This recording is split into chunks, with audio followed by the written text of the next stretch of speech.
There's a moment for entrepreneurs that doesn't get talked about very often, and it usually catches people off guard. It's the moment when money starts to come in more consistently, when things begin to work, when effort turns into momentum, and instead of feeling relieved, something in the body tightens. The nervous system doesn't settle, it becomes more alert, guarded, sometimes even uneasy. We don't always have language for this. So people might say that they feel pressure or stress or a vague sense of being on. But underneath is a quieter realization. More people can see me now. More people have access to me now. Because money doesn't just change what you can afford. It changes how visible you are in the world. And visibility is not neutral for the nervous system. Being seen has always carried consequence. It means being tracked, evaluated, judged, desired, misunderstood, or expected to perform in some way. Even positive attention asks something of the body. So when income or impact increases, the nervous system doesn't just register abundance, it registers exposure. Before we go further, I want to offer a simple orientation so that all of this can land in a personal way. Nervous systems organize differently under pressure, and they take one of four main patterns. Some push forward, some adapt, some pivot into thinking, some attune to others. And in our work, we call these orientations the skins: the warrior, the shapeshifter, the sage, and the asset. They aren't identities or labels. They're strategies that your nervous system uses to stay coherent when something matters.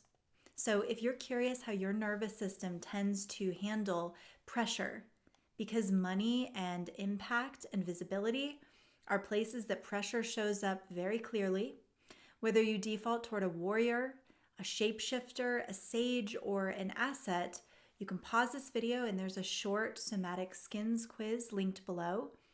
It's not going to tell you who to be. It's going to show you how your system responds when attention is landing on you.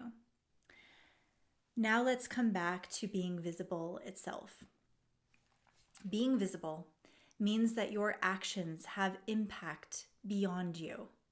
It means that people notice what you do, what you say, how you show up. It means that your choices matter in a more public way. For many nervous systems, that's far more destabilizing than scarcity or a small world ever felt like. Scarcity can be familiar. It keeps the field small, fewer eyes, fewer expectations, less consequence, and everything feels safer and more manageable. Bigger visibility widens the field. When that happens, the nervous system has to answer questions it may never have needed to answer before. Questions like, who am I allowed to be now? What are people expecting of me? What happens if I disappoint them? What happens if I'm not who they expect? What happens if I succeed and I regret it and I can't go back? These questions aren't philosophical, they're somatic. They're wired into the body and they land in the body as tension, vigilance, contraction, vulnerability. And this is why people often feel themselves pulling back right as things start to work or they get invited into bigger rooms. They'll miss opportunities, they'll delay launches, they'll soften their voice, they'll stop sharing what they're doing, they downplay success. They'll just say that they don't want the attention or that they prefer to stay private. And sometimes that's true. And sometimes it's a nervous system trying to reduce exposure because it doesn't yet know how to stay coherent and connected while being seen. For some people, visibility triggers a shrinking response. The body becomes smaller, gestures soften, breath shortens or gets shallow. The system tries to become less detectable. And this is not humility, it's protection. For others, visibility will create an oscillation. They'll surge into the spotlight and then they'll disappear. They'll share boldly and then they'll retreat into their blanket fort. They go quiet after being seen. And from the outside, it looks inconsistent. From the inside, it's the nervous system trying to regulate exposure by pulsing in and out. For others, visibility leads to over-control. They manage their image carefully. They'll curate, they'll refine, they'll polish, and they'll edit themselves constantly. They appear composed, but underneath is tension. The effort of holding everything in place so that nothing unexpected leaks out. And none of these responses are wrong. They are adaptive. What's often missed is that visibility challenges identity coherence in a really specific way.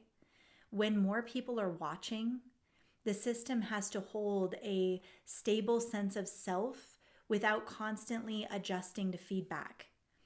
It has to tolerate misunderstanding without the opportunity to write the record. It has to allow impact without trying to control every outcome or opinion. And that can be a lot to ask of a nervous system that hasn't been trained for it.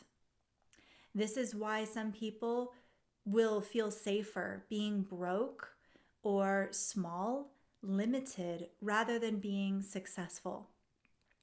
Scarcity and small rooms narrow the field. Visibility and impact expand it. And expanded fields require more coherence. From a somatic perspective, the fear of visibility isn't about the ego or the spirit. It's about load. Advice like just show up more or be confident online or love yourself, it misses this entirely. Because showing up isn't a branding issue, and it's not even a worth issue, it's a capacity issue. If the system can't hold attention without destabilizing, then more exposure will increase dysregulation and all the narratives that go with it instead of resolve it. When capacity increases, visibility starts to feel different. The body can stay upright without bracing. Breath remains available, including laughter. Attention can widen without scattering. You don't disappear after being seen. You don't need to manage every reaction or opinion.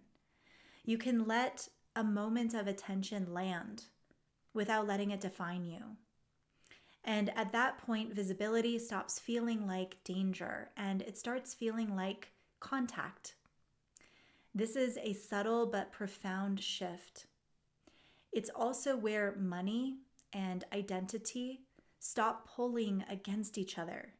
You no longer have to choose between being successful or a bigger chapter and feeling like yourself. The nervous system can hold both at once. If visibility has felt destabilizing as your income or your impact grows, it doesn't mean that you're just afraid of success. It means your system hasn't yet been trained to hold that level of exposure without losing coherence. And it's not a flaw, it's an edge. And we love edges. So first, if you want orientation to how your nervous system tends to organize under pressure, remember you've got the Somatic Skins Quiz assessment in the description below as the opening of the conversation. But really, if you want to build the capacity to be visible without shrinking, bracing, disappearing, this is exactly the work that we do inside the Prestige. And it's suitable for both somatic professionals, leaders, and anyone hell-bent on their own potential. not by forcing exposure, but we work by strengthening the system that has to hold it. If that sounds like something up your alley, we would love to have you join us. For now, thanks for joining me this far in the series. I hope you're loving it as much as I am and sharing it with you. I'm passionate about this work. Please do consider liking and subscribing. It helps the channel out, and I will see you next time.